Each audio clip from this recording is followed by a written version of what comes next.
Page number 185 नया topic start कर रहे हैं sir, comparative statement of PNL.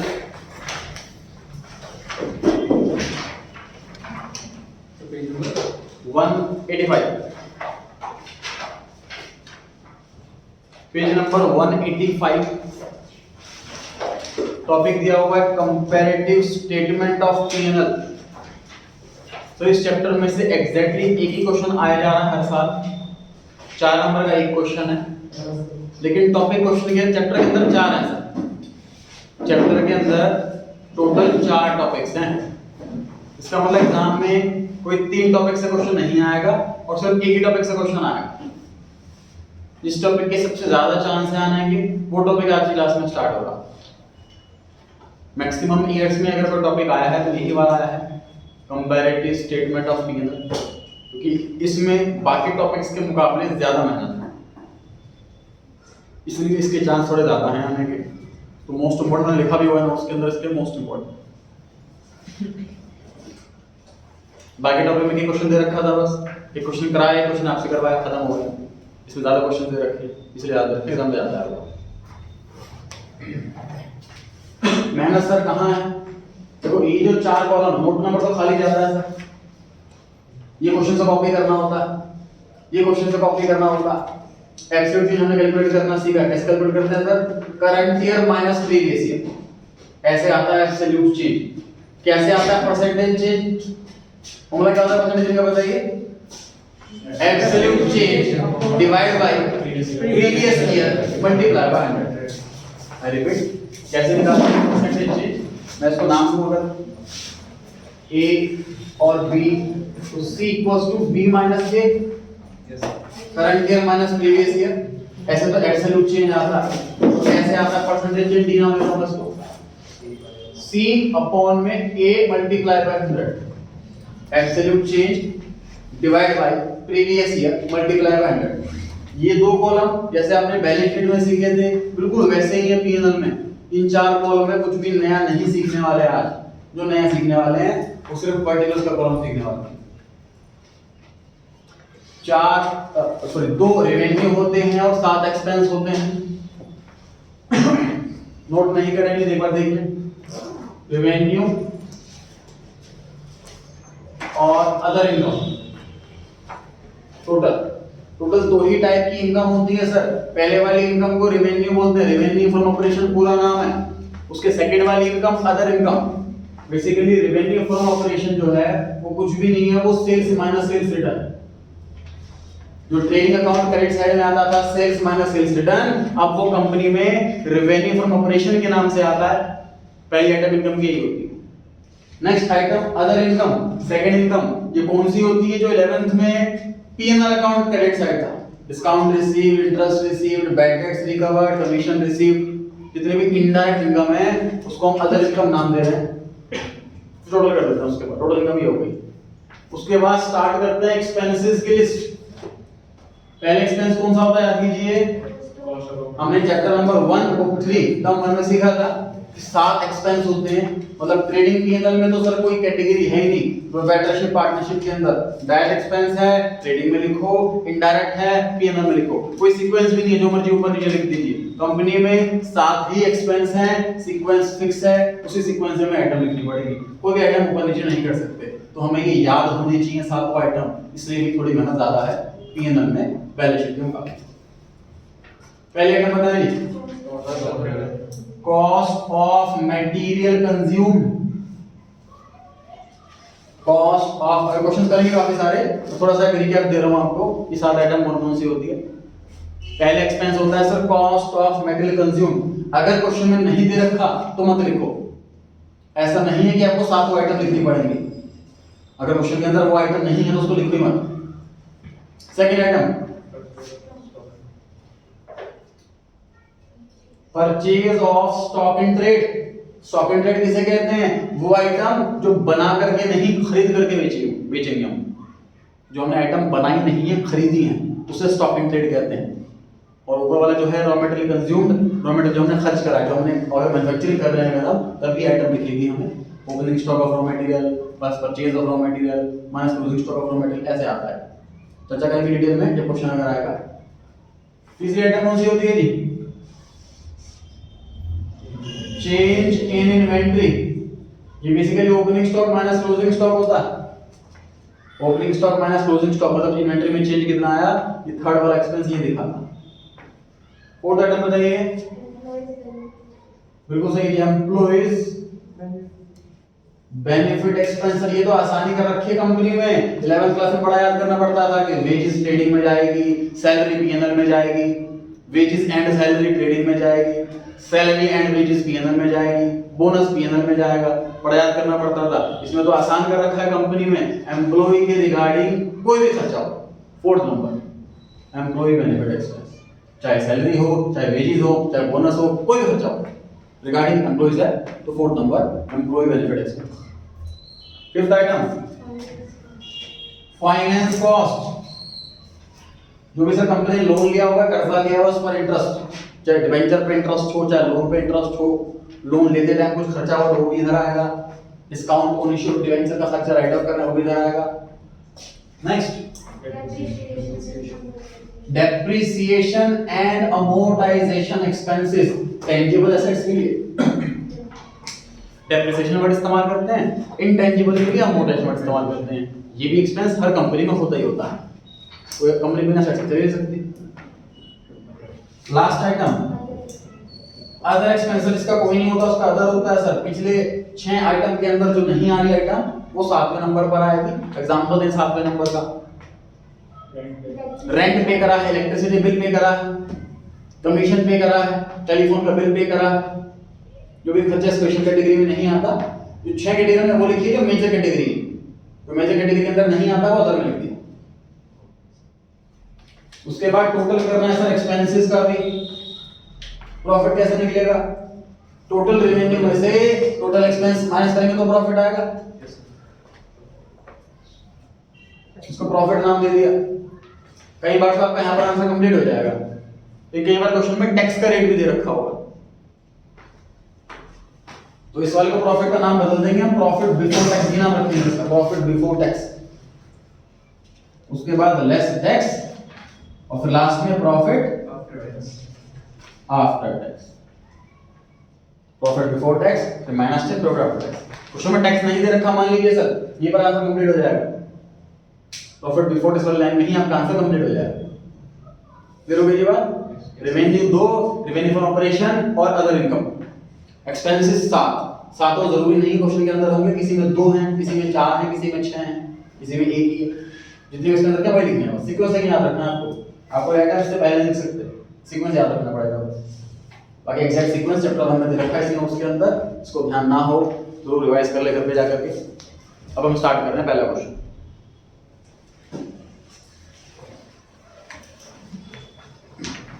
पहला question, from the following statement of P&L of the company for the year ending 14 and 13 prepare comparative statement of P&L।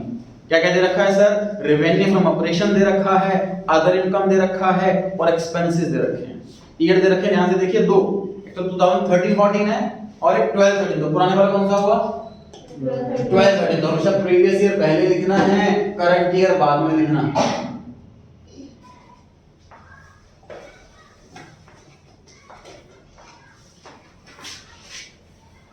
Noting की जरूरत नहीं है, आपके नोट्स में अवेलेबल है जो मैंने अभी लिखा था। अब आप नोट करते रहेंगे साथ साथ।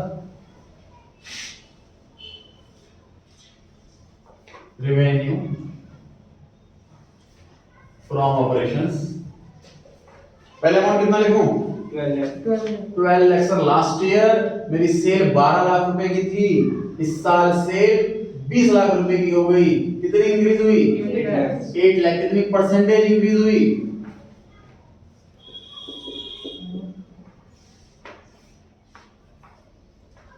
चेक करें।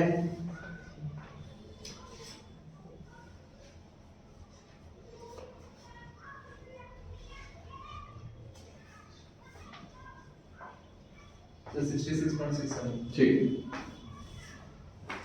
अगली इनकम है सर हमारी अदर इनकम, लिखा हुआ लास्ट ईयर कितनी थी? 9 लाख। इस साल बढ़कर के कितनी हो गई? 12 लाख। कितना चेंज आया? 3 लाख कितना परसेंटेज चेंज आया? 33.33।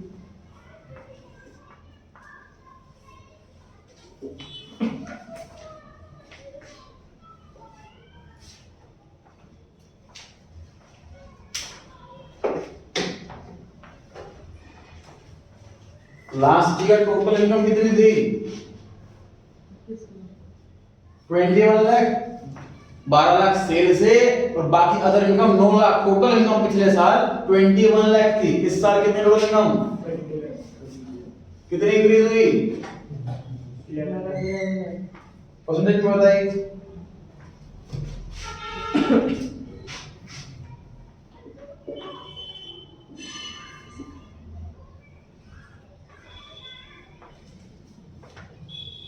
अगर डिक्रीज होगी तो एब्सोल्यूट चेंज में भी ब्रैकेट लगेगा, परसेंटेज चेंज में भी ब्रैकेट लगेगा। आप नोटिस कर सकते हो सर, इस वाले स्टेप में हमने कुछ भी नया नहीं सीखा इस टॉपिक के अंदर। जो कंपैरेटिव बैलेंस शीट में किया था वही काम कंपैरेटिव पीएनएल में कर रहे हैं। जो सीखने वाला पॉइंट है वो सिर्फ पर्टिकुलर्स वाला कॉलम है।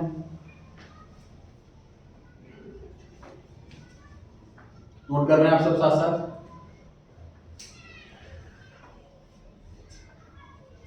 आते हैं सर एक्सपेंसेस की कैटेगरी में।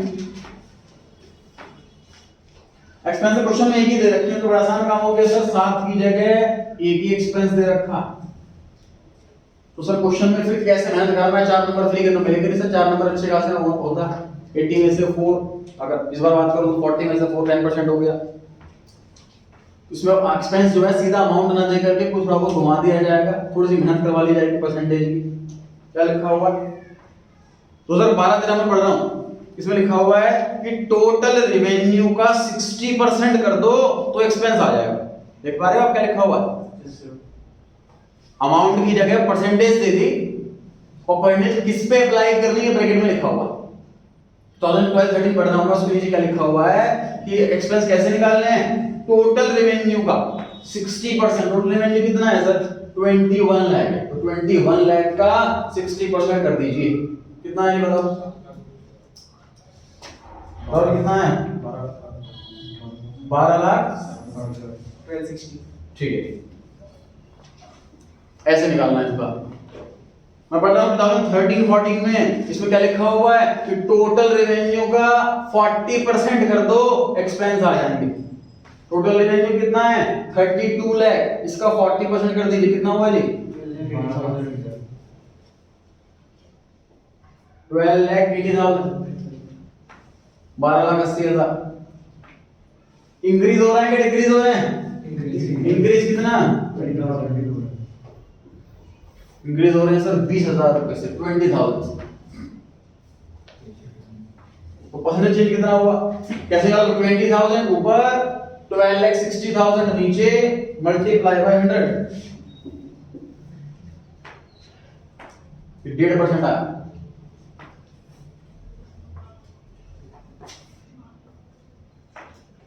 तो कंपेयर कर रहा हूं किसी कंपनी का प्रैक्टिकल लाइफ में, आप तो देख सकते हैं कि सर रेवेन्यू बढ़ रहा है, बहुत पॉजिटिव साइन है। अदर इनकम बढ़ रही है, बहुत पॉजिटिव साइन है। एक्सपेंस बढ़ रहे हैं लेकिन बहुत कम अमाउंट से बढ़ रहा है एज प्रोपोर्शनेट टू रेवेन्यू, तो ये भी पॉजिटिव साइन है। सिंपल सी बात है, अगर सेल बढ़ेगी तो खर्चे भी तो बढ़ेंगे, परचेज भी ज्यादा होगी, तो थोड़ा बहुत खर्चे बढ़ना गलत नहीं है अगर सेल बढ़ रही है। लेकिन सेल ज्यादा परसेंटेज में बढ़ रही है और खर्चे कम परसेंटेज में बढ़ रहे हैं, तो ये पॉजिटिव साइन हुआ ग्रोथ का। मतलब कंपनी की कॉस्ट कंट्रोल करते हुए सेल ज्यादा कर पा रही है। ऐसा इन जनरल तब होता है जब कंपनी ना अपनी सेल्स नहीं बढ़ रही, उसका सेलिंग प्राइस बढ़ रहा। यहां से देखिए सर, हम अकाउंटेंट ये नहीं पता लगा सकते कि जो कंपनी की सेल ये जो 12 लाख से 20 लाख हो गई किस वजह से हुई है? ज्यादा यूनिट्स बेची है इसलिए, या ज्यादा सेलिंग प्राइस करते हैं इस वजह से? ये अकाउंटेंट के पास नहीं है इसका आंसर, क्योंकि हम यूनिट्स रिकॉर्ड नहीं करते। लेकिन एक्सपेंस से पता लगा सकते हैं सर, एक्सपेंस बहुत जरा सा बढ़ा, इसका मतलब माल उतना खरीदा जा रहा है, कॉस्टिंग उतनी आ रही है हमारे, लेकिन सेल्स अभी बढ़ रही है, तो डेफिनेटली हमें सेलिंग प्राइस बढ़ा है, तभी सेल्स बढ़ रही है। तो इससे आइडिया यही लगता है, अगर ज्यादा सेलिंग प्राइस पर भी कंपनी सर्वाइव कर पा रही है तो कंपनी की रेपुटेशन है गुडविल है मार्केट के अंदर। वरना सेलिंग प्राइस बढ़ाना कंपटीशन को देखते हुए आसान नहीं होगा। आगे बढ़ते हैं जी, एक्सपेंस निकालिए, टोटल एक्सपेंस यही है। अब निकालने वाले हैं हम प्रॉफिट। रेवेन्यू में से एक्सपेंस माइनस कर दीजिए,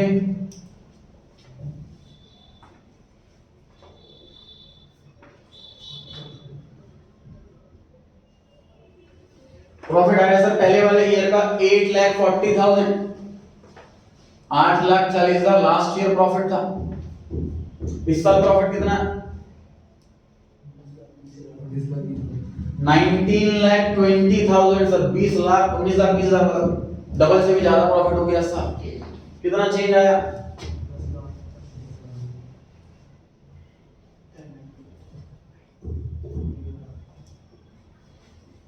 10,80,000। Yes, yes.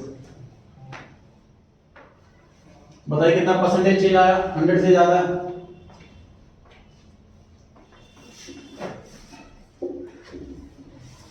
वन 28.57%। हर जगह पॉजिटिव चेंज है तो ब्रैकेट कहीं भी नहीं लगा होगा। सर प्रॉफिट के लिए रेवेन्यू में से एक्सपेंसेस को माइनस करें। हाँ, प्रॉफिट कैलकुलेट करने के लिए total revenue total expense minus करेंगे। सर रेवेन्यू का टोटल कर रखा है मैंने, लेकिन टोटल एक्सपेंस का नहीं करा। टोटल करने के लिए एटलीस्ट दो आइटम होनी चाहिए। मान लीजिए इस क्वेश्चन में सिर्फ रेवेन्यू दे रखा होता, अदर इनकम नहीं होती, टोटल में इसका भी नहीं करता फिर, ये टोटल एक्सपेंस दो दे रखे होते हैं, हमें टोटल करते हैं फिर उसका टोटल एक्सपेंस जानने के लिए। मतलब एक्सपेंस में या रेवेन्यू में दोनों में सेम रूल एप्लीकेबल है कि अगर एक ही आइटम दे रखी है टोटल नहीं करना, फिर टोटल वही एटलीस्ट दो आइटम देखे तो टोटल होगा। ठीक है जी, क्वेश्चन में टैक्स नहीं है तो टैक्स माइनस कर दे, नहीं दे रखा तो ये यहां से कंप्लीट हो गया हमारा। गलती होने वाली जगह, लास्ट ईयर एक्सपेंस निकालने के लिए 60% था, करंट ईयर 40%। जैसे बच्चा 60% सॉल्व करता है ना तो अगले साल में भी 60% ही लगा देता है, तो ध्यान नहीं देता अगले साल 40% में। यहाँ गलती होने की जगह है, यहाँ टेस्टों में एग्जाम में गलती होंगी, अलर्ट रहना। बढ़ सकते हैं जी आगे, इसमें कोई डाउट है किसी को? क्वेश्चन नंबर 3 पर आ गए हम, इसके बाद बनाएंगे फॉर्मेट।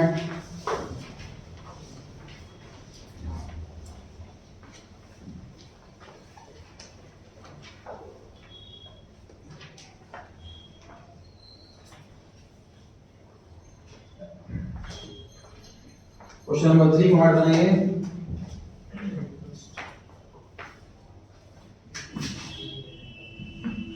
बताओ मैं इस आंसर में ईयर चेंज करके क्या लिखूं? क्या सर? ईयर चेंज करके क्या लिखना है आपको बताइए। 31/03/2013। कुछ चेंज करना ही नहीं, सही लिखा होगा। आप वो बात पे लिखेंगे कि उसकी लैंग्वेज के साथ बता रहे तो मैं क्या बताना चाह रहा हूं आपको बेसिकली कि सर 2013-14 लिखा हो या 31 मार्च एंडिंग 14 लिखा हो, एक ही बात है। ठीक है, तो क्वेश्चन नंबर 1 में लैंग्वेज क्या थी? 2013-14 या 12-13 ये लैंग्वेज थी।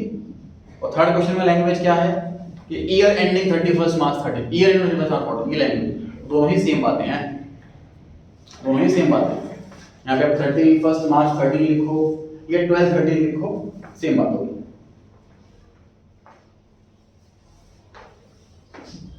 टोटल 6 कॉलम आते हैं सर, पर्टिकुलर्स का मिला करके, नोट नंबर का मिला करके।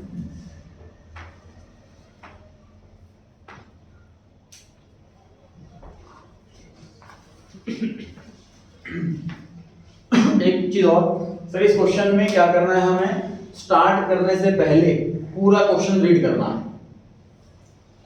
कई बार क्या होता है कि जो आइटम फर्स्ट नंबर पे आनी है वो लास्ट में दे रखी होती है, इसलिए हमेशा स्टार्ट करने से पहले सबसे पूरा क्वेश्चन रीड करना है। सबसे पहले आइटम दे रखी है सर रेवेन्यू फ्रॉम, पहली आइटम यही है, सबसे पहले यही आइटम आती है। उसके बाद दे रखा है कॉस्ट ऑफ मटेरियल कंज्यूम, ये एक्सपेंसेस की फर्स्ट नंबर पे आती है आइटम, ये पहला एक्सपेंस है। उसके बाद दे रखा हुआ है अदर एक्सपेंसेस, ये एक्सपेंस का लास्ट नंबर है, लेकिन क्योंकि और एक्सपेंस है ही नहीं तो ये सेकंड नंबर पे आ जाएगा। अदर एक्सपेंस वैसे 7th नंबर पे आता है, लेकिन क्वेश्चन क्योंकि और एक्सपेंस नहीं तो सेकंड नंबर पे आ जाएगा। उसके बाद लिखा है इंटरेस्ट ऑन इन्वेस्टमेंट, ये कहां आएगा? इंटरेस्ट ऑन इन्वेस्टमेंट सातों में से कौन सा एक्सपेंस में आएगा? बोलिए। Sir other income. बिल्कुल सही सर, अदर इनकम में। इन्वेस्टमेंट पे इंटरेस्ट एक्सपेंस कैसे हो सकता है? सोचो, हमने कहीं पैसा इन्वेस्ट करा है तो वहां से इंटरेस्ट मिलेगा ना, तो ये रेवेन्यू हुआ, इनकम हुआ। और इन्वेस्टमेंट करना मेन काम नहीं है, इसलिए अदर इनकम है ये। तो देखो जो सेकंड नंबर पे आइटम आनी है वो सबसे लास्ट में दे रखी है ना। Interest on investment second number पे आनी है अदर इनकम में, रेवेन्यू के नीचे। तो लास्ट में दे रखा है इसको, तो हमें सीक्वेंस सही रखना है, क्वेश्चन सीक्वेंस उल्टा सीधा देगा, और आगे टैक्स क्रेडिट भी दे रखा है, वो भी सॉल्व करना है। चलिए स्टार्ट करते हैं सर। देखिए रेवेन्यू ऑपरेशन कितना लिखूं पहले अमाउंट 10। सबसे पहले लास्ट ईयर वाला रेवेन्यू लिखना है, लास्ट ईयर का रेवेन्यू 10 लाख है। नेक्स्ट ईयर कितना हुआ 12,50,000 12,50,000, कितना चेंज हुआ 2,50,000 2,50,000, कितना परसेंटेज चेंज हुआ 25। 10 लाख की सेल पिछले साल थी सर, इस साल 10,50,000 रुपए, सॉरी 12,50,000 की सेल है, 2.5 लाख की सेल बढ़ी है, 25% से सेल बढ़ी।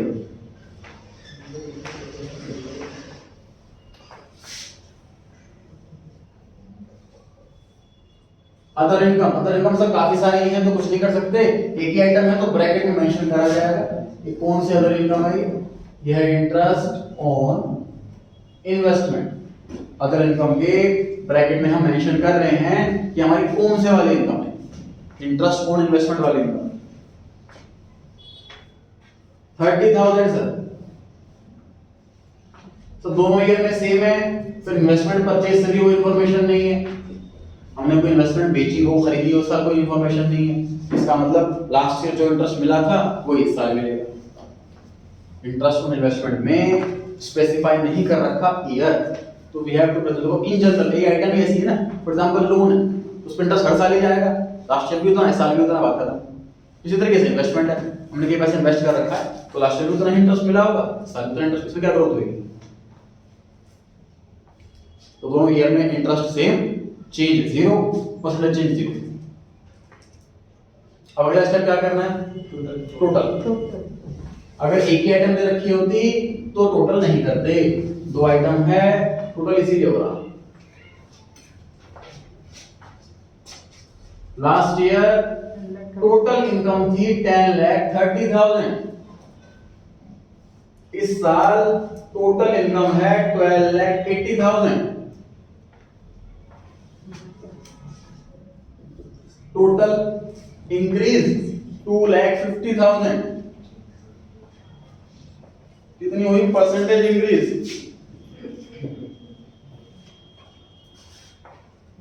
2,80,000 numerator, sorry 250 numerator, 1030 denominator, multiply by 100।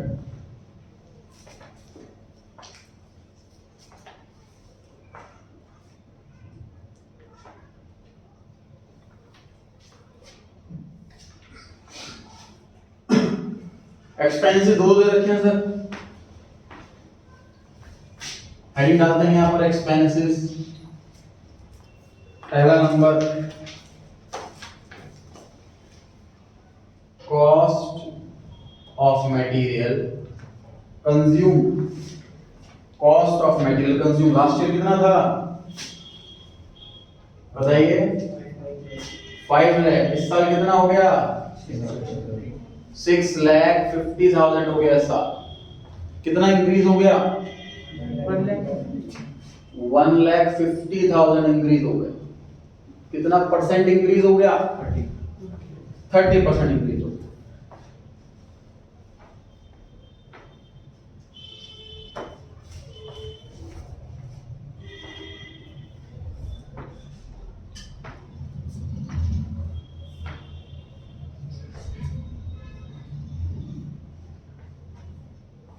Example discuss किया था मैंने आपसे क्लास में एशियन पेंट का, जो सेकंड क्वार्टर का रिजल्ट आया था, मतलब जुलाई अगस्त सितंबर इन 3 महीने का रिजल्ट जब आया था अक्टूबर के फर्स्ट वीक में, तो उनकी सेल्स बढ़ी थी, यहाँ पॉजिटिव था, एक्सपेंस बढ़े थे, यहाँ पॉजिटिव था, लेकिन सेल्स कम बढ़ी थी, एक्सपेंस ज्यादा बढ़े थे। इस वजह से उनका जो प्रॉफिट है वो घट गया, डिक्रीज ब्रैकेट में चल रहा था।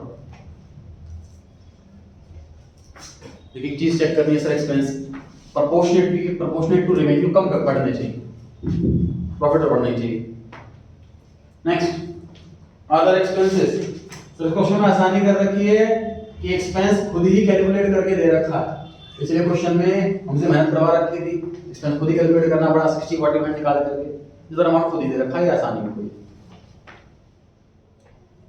And other expense last year थे 50,000, इस साल बढ़ करके हो गए 60,000, मतलब 10,000 से इंक्रीज हुए हैं 20%।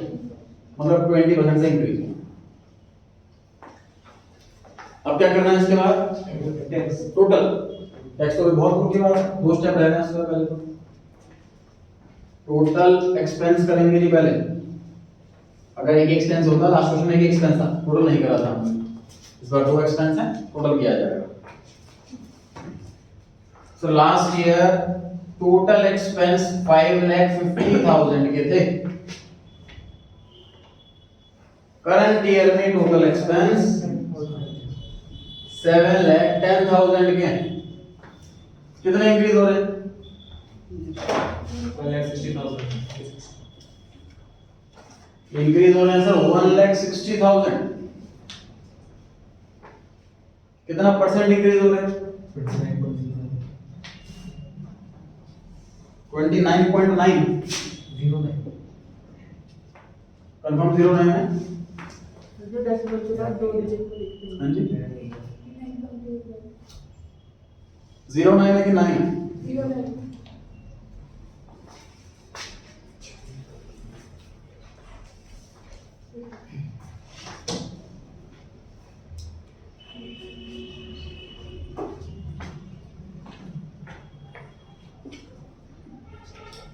29.09। उसके बाद निकाल रहे हैं उस प्रॉफिट को नाम क्या देंगे? Profit before tax. Profit before tax.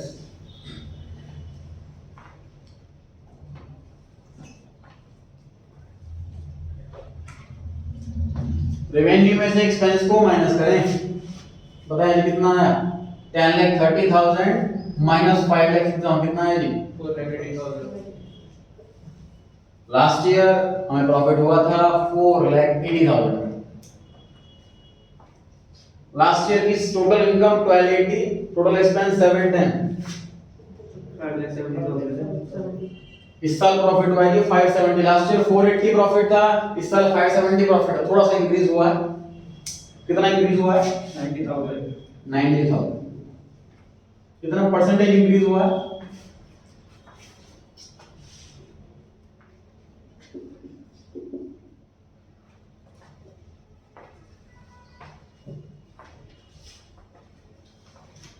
Calculate करें कितना परसेंटेज इंक्रीज हुआ?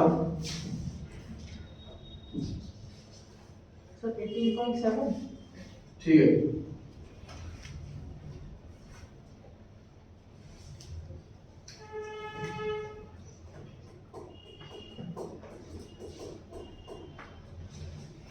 लेस टैक्स टैक्स रेट कितना दे रखा है सर? 50%।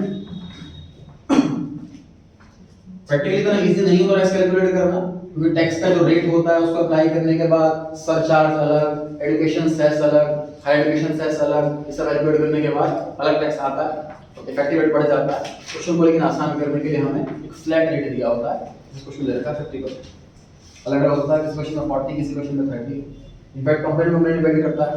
थोड़ा अपने बिजनेस में सर स्टार्टअप्स के लिए पहले 3 साल तक कोई टैक्स नहीं है, एसटीजेड के लिए टैक्स नहीं है, तो किसी के लिए टैक्स कम रेट पर है, ज्यादा रेट पर है, तो टैक्स रेट कभी सेम नहीं मिलेगा आपको। लेकिन एग्जाम में क्वेश्चन में दे रखा होगा 12th के लेवल पर, आपसे ये प्रिज्यूम नहीं किया जा रहा कि आपको पता हो टैक्स की नॉलेज। इस एग्जाम में हमेशा टैक्स रेट दिया जाएगा। 50% है सर इसके अंदर। प्रॉफिट है मतलब मेरा अगर 4,80,000 तो उसमें से 50% 2,40,000। 240 तो टैक्स के ही चले जाएंगे, तो कितना बचेगा मेरे पास? 2,40,000। जितना टैक्स में लिखा वही। Yes sir.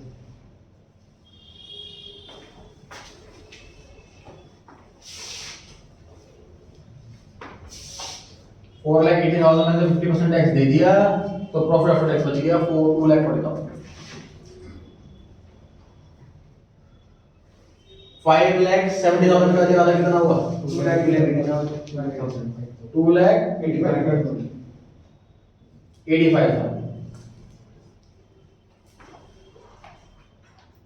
ये तो लॉस में बेच रहे हैं। लॉस कहाँ है? एक्सपेंस ज्यादा है, प्रॉफिट कम आ रहा है। नहीं, इनकम ज्यादा है और एक्सपेंस कम है। एक्सपेंस प्रॉफिट को कंपेयर करने से थोड़ा कुछ मिलेगा। एक्सटर्नल प्रॉफिट से कंपेयर करो cell group expenses.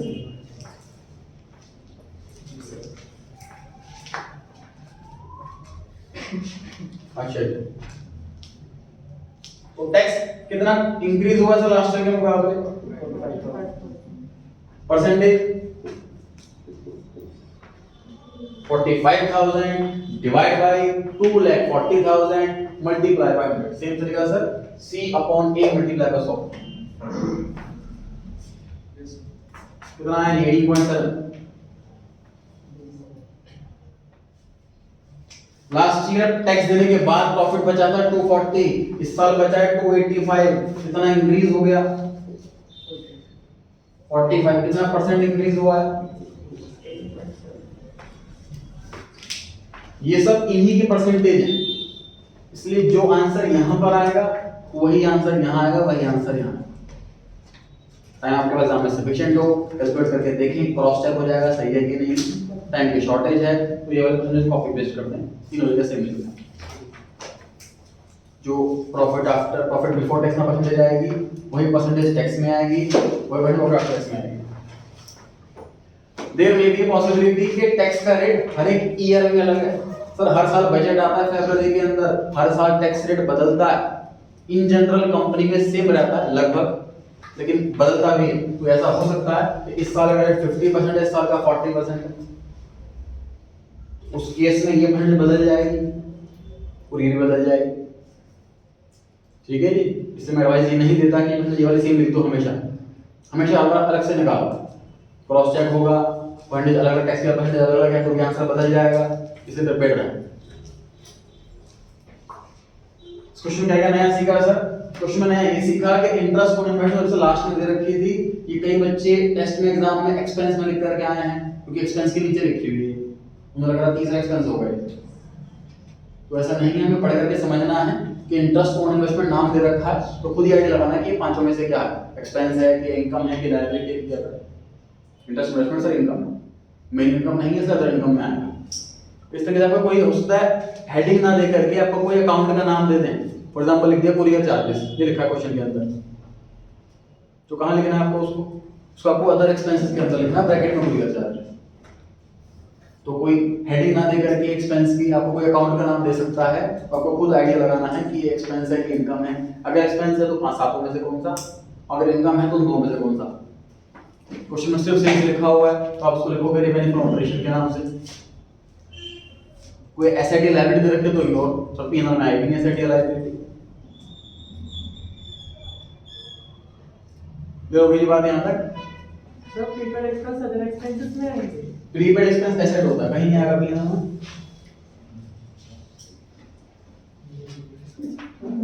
Question number 2 और 4 चेक करना, कर जाए छुट्टी हो चुकी है, आप लोग लेट करना। Second and fourth